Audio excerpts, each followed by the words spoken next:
The Euro 2004 was one of the best tournaments of all time. Everyone had their eye on certain players who were emerging at the time, promising talents like Cristiano Ronaldo in Portugal and Robbie in the Netherlands. Not a long list, right? But the clear favorite for that championship was, without any doubt, England. It had been a while since the English had such a strong squad, in addition to great established stars like Beckham and Gerrard. There were also some good prospects in the team, like Rooney. Speaking of Beckham, he was the big name for England at that Euro, but not for a good reason. The midfielder was the star of the squad, and all the pressure was on him. When England went to a penalty shootout against Portugal in the quarterfinals, the first taker was, of course, David Beckham. After all, the best penalty taker goes first. If he converted his kick, he would put all the pressure on Portugal. But that's not what happened. Beckham missed. His penalty went sailing over the bar.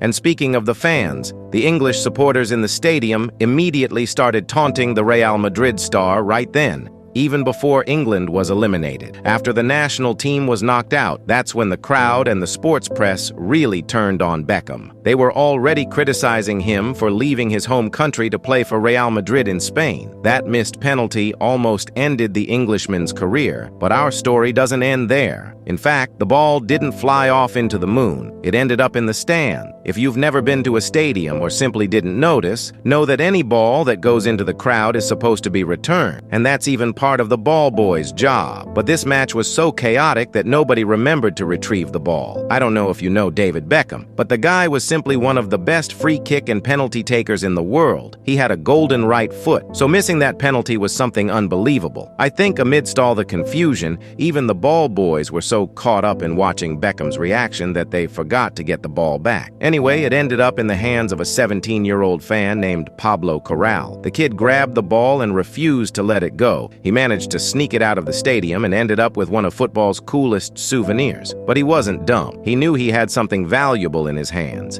Instead of just keeping the ball from Beckham's missed penalty, he decided to sell it. You can't really blame him. Most of you would do the same. He put the ball on eBay with an opening bid of just €1. Pablo later said in an interview that he expected to earn around $200 or $300, which is already pretty good. But 2 days after the listing went live, a bid of €10 million appeared. Today's equivalent, after adjusting for fees at the time, would be over 50 million reais. That's simply too much money for a football. The retail price of that exact ball was $90. Obviously, the story became famous, and several newspapers started running headlines about the most expensive ball in the world. I don't even want to think about how nightmarish that must have been for Beckham. Imagine, not only did he miss a crucial penalty, but there were people willing to pay an outrageous sum just to have that ball. At that time, Pablo gave a bunch of interviews, and all that money dangling over a ball that wasn't even his caught UEFA's attention. UEFA, the governing body of European football, came after Pablo to get the ball back. Of course, they were eyeing the €10 million offer, but for some reason, they simply dropped it. They left the ball with Pablo, saying that, in the end, it was the mistake of the security team and the ball boys who'd been involved in the match. But the truth was, there was a secret behind that decision, one that changed the whole story.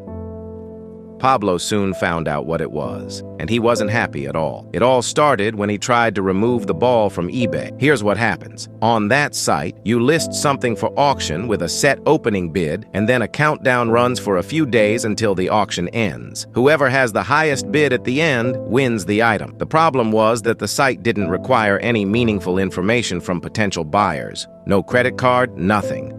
So, at the end of the auction, the winner was supposed to contact the seller and arrange a place to meet and a payment method. Clearly, Pablo was terrified of this. What if the person who bid €10 million tried to steal the ball or something even worse? He even said that he ended up keeping the ball in a safe to make sure it was secure.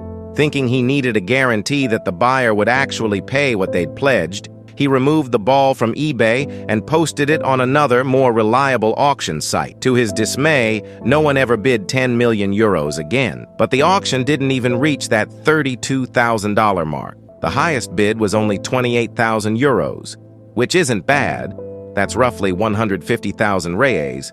for a ball that cost 200 rays at retail. So it turned out to be good money, but Pablo was disappointed. Maybe not as disappointed as Beckham, whose missed penalty became more famous than it should have been. Although the final amount was much lower, that ball still held the record for the most expensive football ever sold. Unfortunately, I have no idea who spent that money to have it sitting on their shelf. Well, it's the most expensive ball in football history, but the most expensive ball in all sports went for even more. In 1999, a baseball from the 1970s used by Mark McGuire was sold for 16 million reais.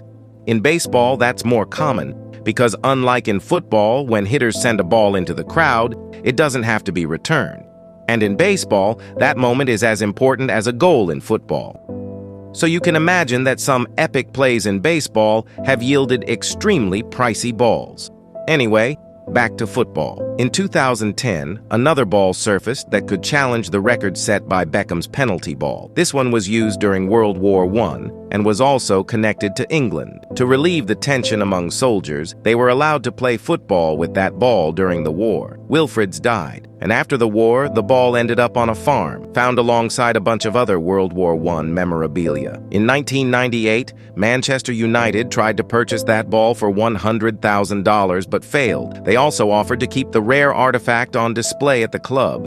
And remember, that was in '98. I'm not sure if the ball was ever sold after that, but surely its value has risen significantly by now. Anyway, tell me, if you had a rare ball like that, would you keep it or sell it? You've just learned about the most expensive football in history.